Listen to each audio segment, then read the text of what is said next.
Hey guys, Professor Bill, Comic Book University, and The Punisher, issue number 13. Yeah, this is usually where I show you the comic book that I bought.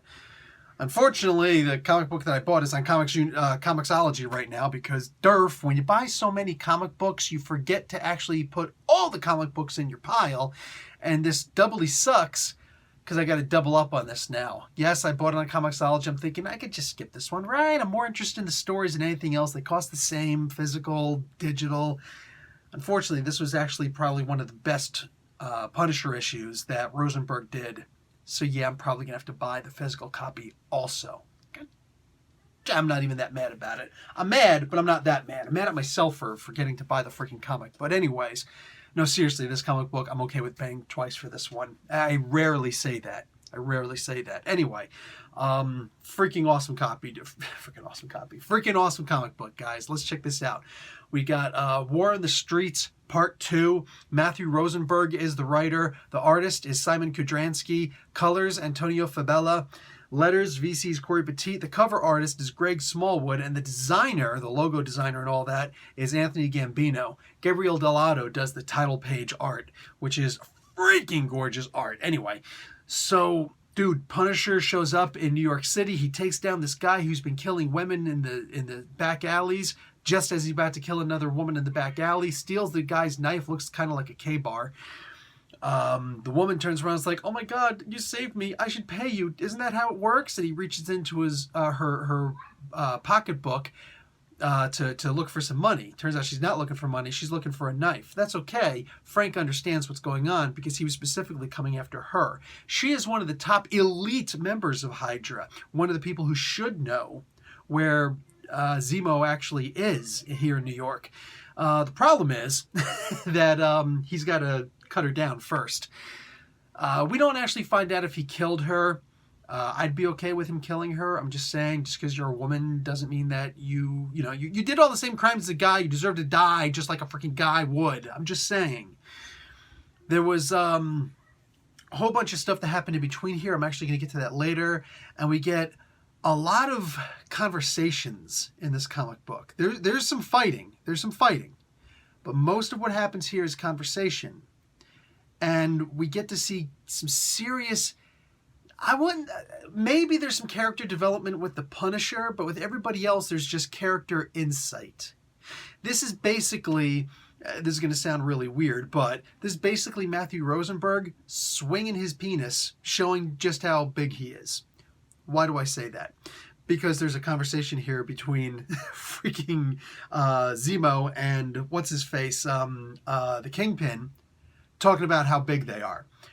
But this is actually Rosenberg doing it. See, it's the whole, bait and switch. It's like these two guys are talking about it, but he's actually doing it. Why? Because he's showing how in-depth he's making these characters. He's bringing us deep into the minds, into the psyche of these characters.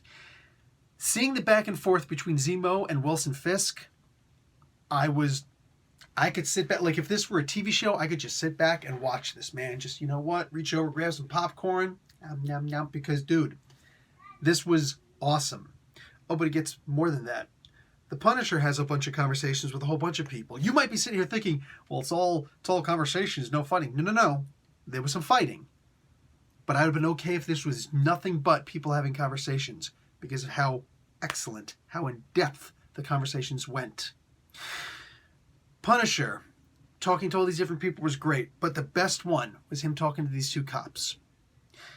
These cops show up, and they realize what happened here, that Punisher just killed this bad girl and this bad boy, this bad girl, these two bad people, all right? This guy and the girl.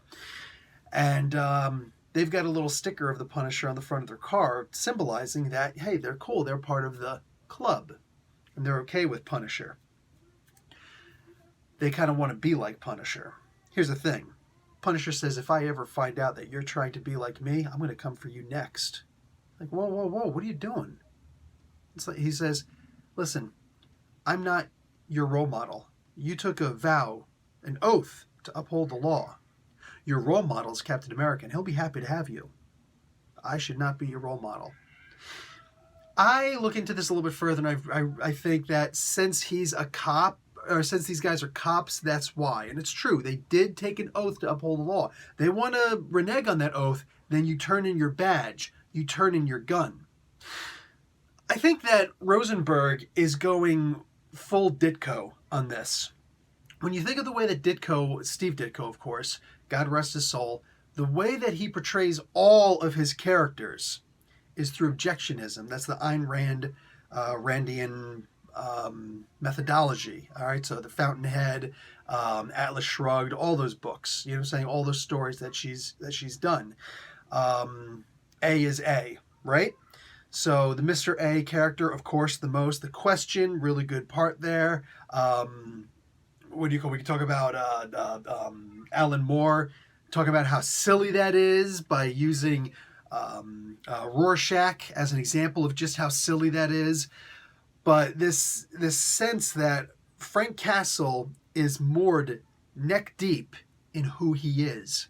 He's all in. He knows who he is. He knows who the cops are. The cops need to know who they are. I don't know how he would feel if there was competition on the streets. Like, you know, if there was another Punisher out there. You know, if the Fool Killer showed up, would he be okay with the Fool Killer? Would they have a little, you know, problem with each other and then finally, you know, sit back and just say, okay, you know what? You're doing what I do, just don't get in my way. You know, like a little tough guy, the measuring contest, right? But as far as cops doing what he does, You can't hide behind the badge, but do what he does. Frank will hide, but he won't hide behind the law. He won't hide behind a badge. He won't hide behind that thin blue line. He knows what he is. He knows what he does. And he's willing to face the consequences if you can catch him.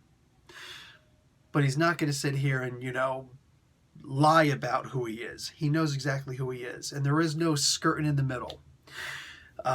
Frank goes around and he takes out the bad guys. That's what he does. And he leaves the good guys alone. Frank has always had this mentality about him that he doesn't hurt cops. You're a corrupt cop, oh, you're fair game. But he doesn't go after the cops. Rosenberg is really getting into that objectionism. There we go.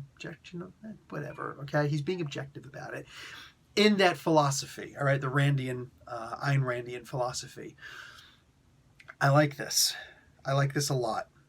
Mr. A can get away with that. The Question can get away with that. The Creeper, not so much. You know what I'm saying? Didn't make sense for him to do that. Hawk and Dove, they were never going to work that way. It would be silly to make them that way.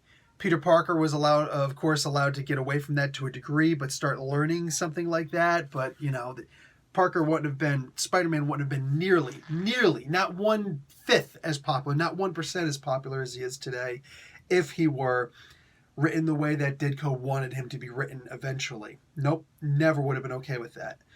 But this, the Punisher, man, I wonder if this is the way that Ditko would have written him. Because, of course, there's not just objectivism and then nothing else. No. There's your take on it, your view on it. You know what I'm saying? At the very least, this is Rosenberg's take on objectivism.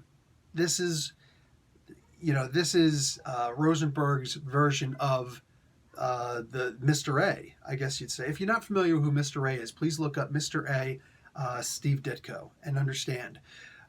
This was the epitome of what Steve Ditko was trying to create as far as the ultimate good guy. Yes, a true good guy who's okay with bad guys dying, not even willing to consider saving a bad guy. Frank actually takes it a bit further and he's willing to kill the bad guy. Is that a bad thing? No. It's only from a different point of view. Sybaris will also often say, in contrary to that, and yet still in fluidity with it, there is no good, there is no evil, there's only difference of opinion. Well, let's take the opinion and turn that into perspective, and what do you have?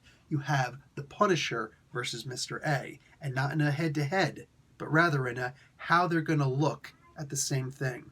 Okay, you're here, but am I going to look at you from here, or am I going to look at you from here? We're still looking at the same, both me's are looking at the same target. The question is, which angle am I looking at you from? How will the light reflect? You know, where will the shadows be? How will the just how will my view be? What will impede a certain view? What will be revealed from a different view? And that's simply the way that objectivism can work. That's the way that everything works philosophically. So a little bit of gray in this pure black and pure white world. I know, maybe it's a bit much, but that's how in depth I got reading this story. I read into this story a lot. I've been questioning the way that the Punisher's been acting for the past couple of issues, especially the previous issue. This issue, no more questions. I understand. I get it. And I can't wait for the next issue. Professor Bill, Comic Book University. Class dismissed.